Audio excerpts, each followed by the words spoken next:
Hello guys, ഞാൻ ഭയങ്കര motivated ആയിട്ടുള്ള പേഴ്സണാണ്. മോട്ടിവേഷൻ എന്ന് പറഞ്ഞു കഴിഞ്ഞാൽ ചില്ലറ മോട്ടിവേഷൻ എന്നല്ല, എല്ലാ രീതിയിലും വലിയ മോട്ടിവേഷനാണ് ഞാൻ. ഉദാഹരണത്തിന് പറയുകയാണെങ്കിൽ ഇപ്പോൾ ഒരു ചേച്ചി നന്നായിട്ട് ഡാൻസ് കളിക്കുന്നു. അപ്പോൾ ഞാൻ എന്ത് വിചാരിക്കും, ഇത് എനിക്ക് പഠിക്കണം, ഡാൻസിന് പോകണം, നല്ല ടീച്ചറെ കണ്ടെത്തിയിട്ട് ഡാൻസിനൊക്കെ പോയിട്ട് അരങ്ങേറ്റൊക്കെ ചെയ്തിട്ട് ഇതേപോലെ കളിക്കണം, പ്ലാൻ ചെയ്യും. പിന്നെ അങ്ങനെ ആ ഒരു മൊമെൻറ്റ് പ്ലാൻ ചെയ്യില്ല കേട്ടോ. പക്ഷേ എന്താ പ്രശ്നം വെച്ചാൽ ആ 2 ദിവസം കഴിഞ്ഞ് കഴിഞ്ഞാൽ എനിക്കത് മടുക്കും. പിന്നെ ഞാൻ ആ വഴിക്ക് പോയില്ല. അതാണ് എൻ്റെ അവസ്ഥ. മിക്ക സമയത്ത് സംഭവിക്കുന്ന കാര്യം ഇതാണ്. ഇതിപ്പോൾ പറയാനുള്ള കാര്യം പറഞ്ഞു കഴിഞ്ഞാൽ, ഞാൻ കഴിഞ്ഞ വർഷം വിഷൻ ബോർഡൊക്കെ തുടങ്ങി സ്റ്റാർട്ട് ചെയ്തൊരു സംഭവമാണ് എൻ്റെ പ്രിയപ്പെട്ട ലോ എടുക്കോ എന്ന് പറഞ്ഞ ചാനൽ.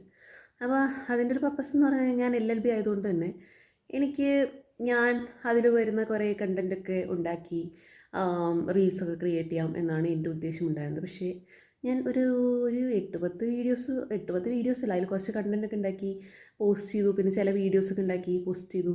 ലാസ്റ്റ് ഞാൻ തിരിഞ്ഞു നോക്കിയില്ല ഗൈസ്, തിരിഞ്ഞു നോക്കിയില്ല.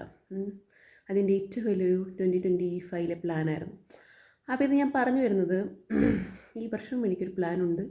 എനിക്ക് അതിൽ നല്ല ഫോളോവേഴ്സൊക്കെ ഉണ്ടാക്കണം, വീണ്ടും കുറേ കണ്ടൻറ്റൊക്കെ ഉണ്ടാക്കണം എന്ന് പറഞ്ഞിട്ടാണ് ഞാൻ ഇരിക്കുന്നത്. അപ്പോൾ ഈ ഒരു 2026 ഞാൻ എൻ്റെ ഈ ന്യൂ ഇയർ റെസൊല്യൂഷൻ പ്രോപ്പറായിട്ട് ചെയ്യുമെന്ന് വിശ്വസിക്കുന്നു ഗൈസ്.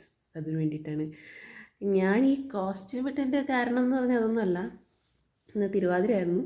അപ്പോൾ അമ്പലത്തിലൊക്കെ പോയി പ്രാർത്ഥിച്ചു. അപ്പോൾ ഞാനിത് പ്രാർത്ഥിച്ചിട്ടുണ്ടായിരുന്നു, എനിക്ക് ഈ ലോ എടുക്കോ പ്രോപ്പറായി കൊണ്ടുപോകാൻ പറ്റണമെന്ന്. അപ്പോൾ കൊണ്ടുപോകാൻ പറ്റും എന്ന പ്രതീക്ഷയോടെ ബൈ ഗൈസ്, ബൈ.